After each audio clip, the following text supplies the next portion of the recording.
విజయసాయిరెడ్డి శకుని లాంటి వ్యక్తి అని హోంమంత్రి వంగలపూడి అనిత అన్నారు. విశాఖలోని పలు అభివృద్ధి కార్యక్రమాలను ఆమె ప్రారంభించారు. ఈ సందర్భంగా పోలీస్ ఉన్నతాధికారులతో నిర్వహించిన సమావేశంలో హోంమంత్రి మాట్లాడారు. విశాఖ రోడ్డు ప్రమాద బాధితులకు సహకార కేంద్రం ప్రారంభించామని, రోడ్డు ప్రమాద బాధితుల సహాయానికి 7995095793 టోల్ ఫ్రీ నెంబర్ ఏర్పాటు చేశామని, ఆటో డ్రైవర్లకు ట్రాఫిక్ పరంగా శిక్షణ ఇస్తున్నామని చెప్పారు. వైకాపా పాపాలు బయటపడుతుంటే ట్వీట్లు పెరుగుతున్నాయని, విజయసాయి వైవివి సుబ్బారెడ్డి కుటుంబ సభ్యులు నేరాల్లో భాగస్వాములయ్యారని బయటకు తెలుస్తుందని తెలిపారు. అభివృద్ధి కార్యక్రమాలకి కూడా ఈ రోజు ఇనాగ్రేట్ చేయడం జరిగింది. Very happy. ఈ రోజు మన డీసీపీ గారు, అదేవిధంగా డిఐజీ గారు, సిపి గారు అందరి ఆధ్వర్యంలో డిపార్ట్మెంట్ అందరూ కూడా ఇనిషియేషన్ తీసుకొని, ఆర్లో పోలీస్ స్టేషన్ ఎప్పటి నుంచో కూడా పెండింగ్ లో ఉన్న ఇష్యూ మీ అందరికీ తెలుసు. 2018లో అప్పుడు చినరాజప్ప గారు హోమ్ మినిస్టర్ గా ఉండేటప్పుడు ఏదైతే శంకుస్థాపన జరిగిందో అదే యాస్టీస్ మళ్ళీ ఈ రోజు మళ్ళా మా గవర్నమెంట్ వచ్చిన తర్వాత ఈ రోజు మా అందరి చేతుల మీదుగా ఈ రోజు ఓపెన్ జరగడం అనేది ఒక అదృష్టం కింద భావించాలి. అదేవిధంగా మనందరికీ తెలుసు, ఈ రోజు మన సిపి గారు కూడా ప్రత్యేకంగా ఈ road traffic accident victims assistance cell అని చెప్పి ఒక సెల్ కూడా ఏర్పాటు చేయడం జరిగింది. ఎందుకంటే ఈ రోజు చూస్తే యాక్సిడెంట్స్ చాలా విపరీతంగా పెరిగిపోతున్నాయి. ఇటువంటి యాక్సిడెంట్స్ పెరిగిపోయిన తర్వాత యాక్సిడెంట్ అయిన వాళ్ళకి ఇన్సూరెన్స్లు వచ్చే పరిస్థితి కూడా చాలా తక్కువగా కనిపిస్తా ఉంది.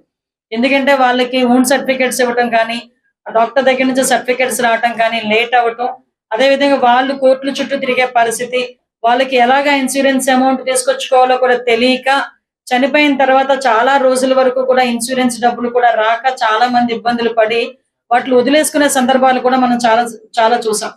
అటువంటి పరిస్థితుల్లో ఈ రోజు ఇన్సూరెన్స్ల పరిస్థితి చూసుకుంటే చాలా తక్కువ మందికి ఇన్సూరెన్స్లు వచ్చినాయి. నాకు ఇందాక మన సిపి గారు కూడా ఒక నాకు లిస్ట్ అవుట్ చేసి ఇచ్చారు.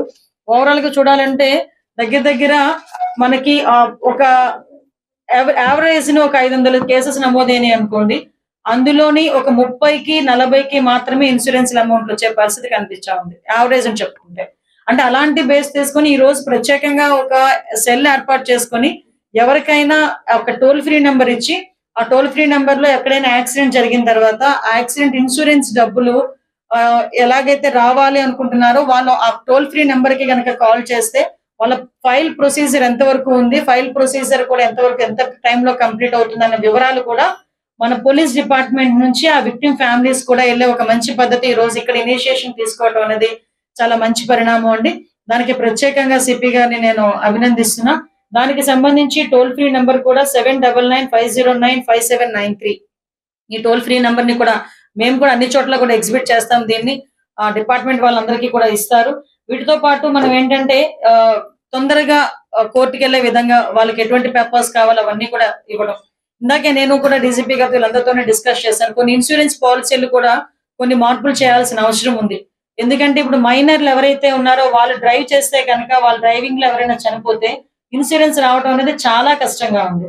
మనం అందులో చూసుకుంటే నేను అసెంబ్లీలో ఒక ఎమ్మెల్సీ గారు యాక్సిడెంట్ లో చనిపోతే ఏలూరు దగ్గర ఆయనకి ఈ రోజు వరకు కూడా ఇన్సూరెన్స్ డబ్బులు వచ్చిన పరిస్థితి కనిపించలేదు. బికాస్ మైనర్ యాక్సిడెంట్ చేసిన వ్యక్తి. సో ఇప్పుడు మనకి ఈ ఇన్సూరెన్స్ సిస్టమ్ లో కూడా కొన్ని అమెండ్మెంట్స్ మనం చేయగలిగితే దాని మీద కూడా ఈ రోజు గవర్నమెంట్ దృష్టి పెట్టి దాన్ని ఎలా ఓవర్కమ్ చేసి బాధితులకు ఎవరికైతే వాళ్ళకి insurance amount as L as possible వచ్చే విధంగా ఈ రోజు పోలీస్ డిపార్ట్మెంట్ వర్క్ చేస్తుంది. దానికి సంబంధించి రూల్స్ ఏమైనా అమెండ్మెంట్ చేయాలంటే కనుక గవర్నమెంట్ కూడా ఈ రోజు ఇనిషియేషన్ తీసుకునే పరిస్థితి ఉంది. At the same time major గా వైజాగ్ సిటీలో ఎక్కువగా యాక్సిడెంట్లు అన్నవి వైజాగ్ సిటీలోనే కాదు, స్టేట్ లెవెల్లో వైజాగ్ ఎక్కడైనా యాక్సిడెంట్ జరిగినవి అన్నది ఓవర్ స్పీడ్ ఇవన్నీ ఒక ఎత్తు అయితే ఆటోలకు సంబంధించి కొంత ప్రాబ్లం అనేది చాలా ఎక్కువగా ఉంది. అది మీ అందరికీ కూడా తెలుసు. చాలా సందర్భాల్లో మీరు కూడా ఈ ఆటోల విషయంలో మాకు కూడా కంప్లైంట్ చేసిన సందర్భం. ఈ రోజు విశాఖపట్నం సిటీలో 4000 మంది ఆటో డ్రైవర్లు ఉంటే ఇంచుమించుగా 16 రోజుల నుంచి రోజుకి 250 మంది చొప్పున ట్రైనింగ్ అన్నది ఇక్కడ ఇప్పించి వాళ్ళకి కూడా ఎటువంటి రూల్స్ రెగ్యులేషన్స్ పాటించాలి, ఒకవేళ వాళ్ళు ఇల్లీగల్ గా ఈ గాంజా సరఫరా చేసిన, ఇల్లీగల్ యాక్టివిటీస్ ఆటోల్లో చేసిన ఎటువంటి కేసులు పెడతారు, ఎలా ఆటోలు సీజ్ అయ్యి వాళ్ళు బతుకులు బదనాం అవుతాయి, ఇవన్నీ కూడా చాలా క్లియర్ కట్ గా ఎటువంటి వాళ్ళు యాక్సిడెంట్ చేసిన యాక్సిడెంట్స్ కూడా వాళ్ళు ఒక పవర్ పాయింట్ ప్రెజెంటేషన్ పెట్టుకొని ఈ రోజు వాళ్ళందరికీ కూడా ట్రైనింగ్ ఇచ్చారు. వాళ్ళు కూడా కొంతమంది మాకు కూడా వాళ్ళ తాలూకా ఇబ్బందులు కూడా మాకు కూడా చెప్పుకున్నారు. సో ఇవన్నీ కూడా మేము చాలా క్లియర్ గా ఎక్కడ కూడా ఇబ్బంది లేకుండా డిపార్ట్మెంట్ వైజ్ గా మేము చేసుకునే పరిస్థితి కూడా ఇక్కడ కనిపిస్తా ఉంది. ఈ విషయంలోనే ప్రత్యేకంగా నేను డిపార్ట్మెంట్ వాళ్ళందరినీ కూడా అభినందిస్తున్నా.